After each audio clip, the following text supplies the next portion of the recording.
ekonomi negara kita memang sebenarnya bukan diambang kehancuran dalam pengertian.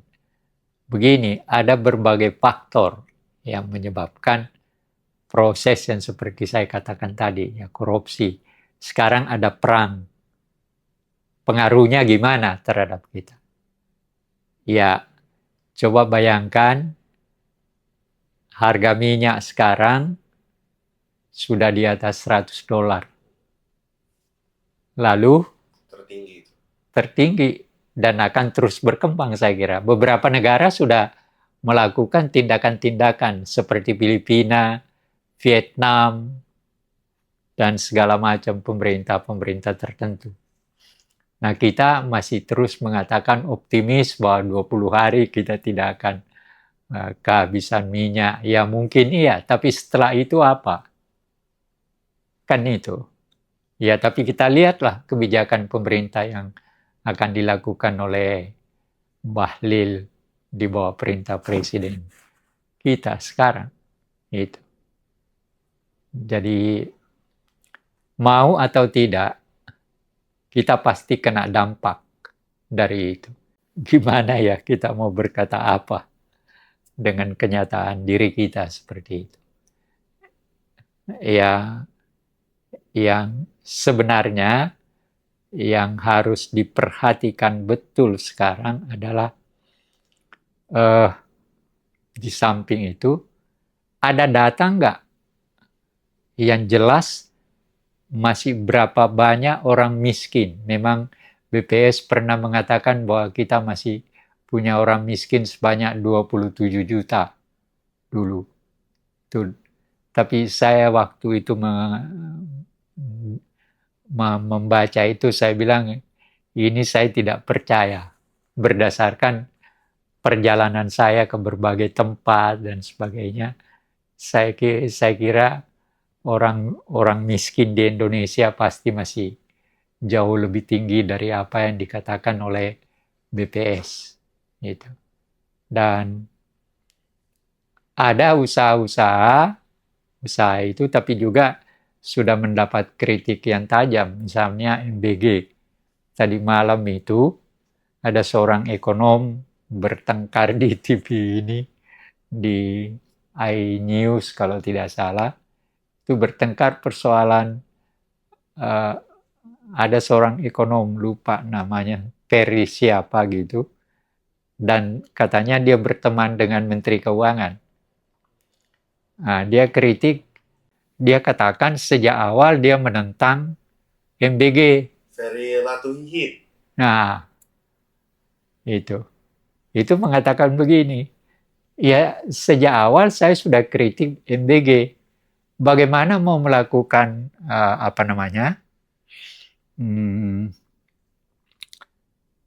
melakukan sesuatu yang akan memberikan uang yang demikian banyak itu, kan maksudnya untuk supaya semacam ya kan lebih baik kalau itu dijadikan, kok saya lupa istilahnya, ya, kita dengan MBG itu kan maksudnya agar supaya nanti pertumbuhan dari anak-anak akan lebih baik kan, jadi menghilangkan stunting dan sebagainya. Tapi bagaimana bisa terjadi menurut dia? Ya tidak mungkin, karena ya itu kan bahkan berakhir di toilet, dia bilang gitu. Ya, jadi ya, dan biayanya kan besar sekali, triliunan kan. Yang sudah terpakai sekarang katanya sudah 400 sekian triliun. Nah, tapi oke lah, mudah-mudahan kritik-kritik yang diajukan oleh orang-orang terhadap itu ada juga mahasiswa Gajah Mada yang mengkritik sejarah langsung sampai dia diintimidasi katanya. Ya dalam batas tertentu sebenarnya ada benarnya. Kita misalnya begini, kalau MBG berlangsung selama 10 tahun, kan Prabowo misalnya 2 kali presiden, jadi 10 tahun kan. Nah pertanyaannya, apakah MBG akan melahirkan anak-anak yang sehat, yang cerdas setelah berjalan selama 10 tahun itu, setelah Presiden Prabowo tidak jadi presiden lagi?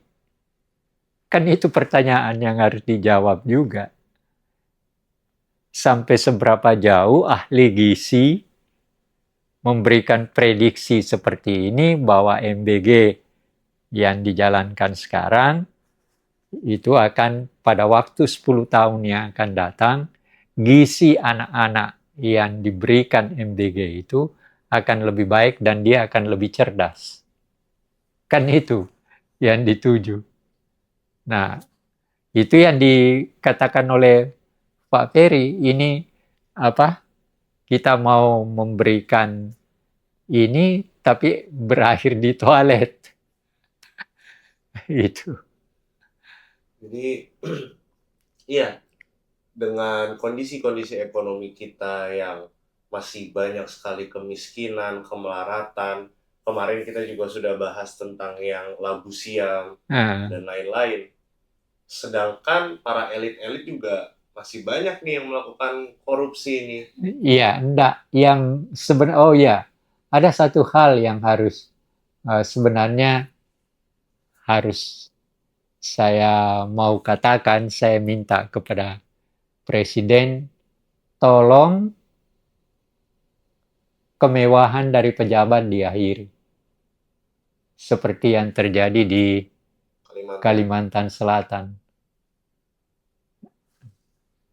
Gubernurnya punya mobil 8,5.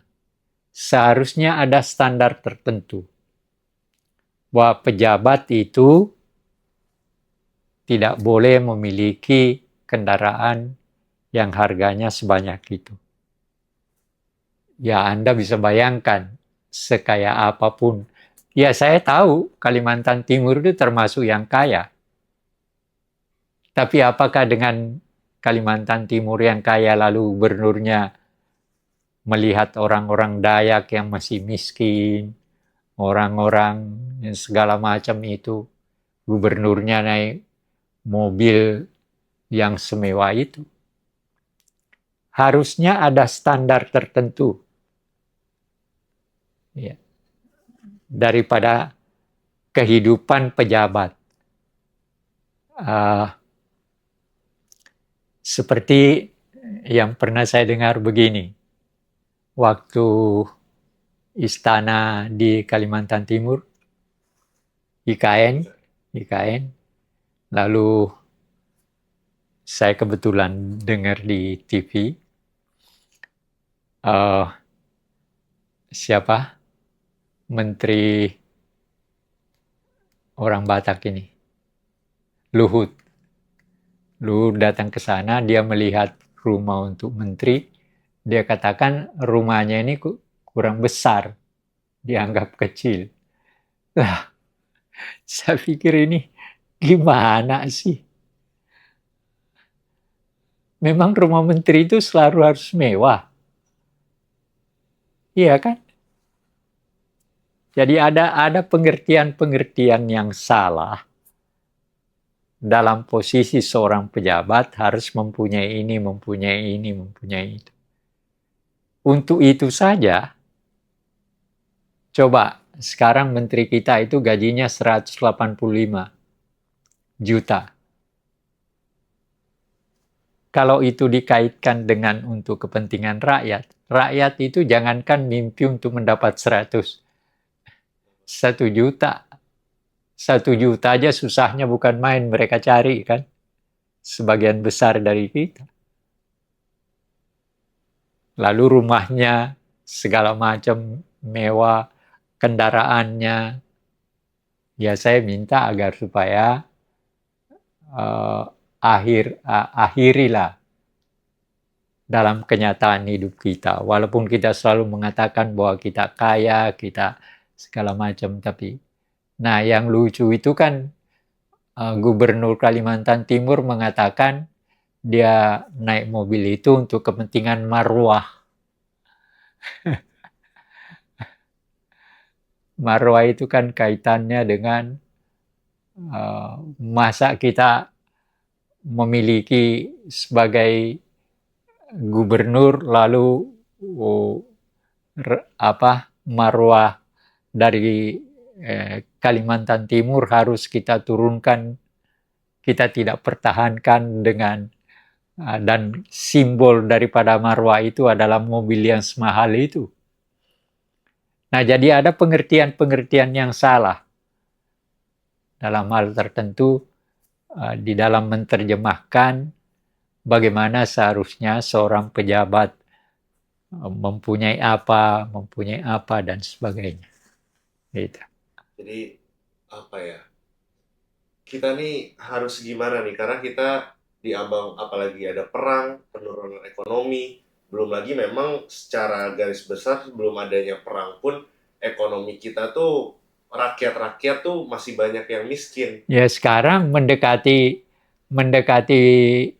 di pasar-pasar sekarang, kemarin itu saya anggap lucu.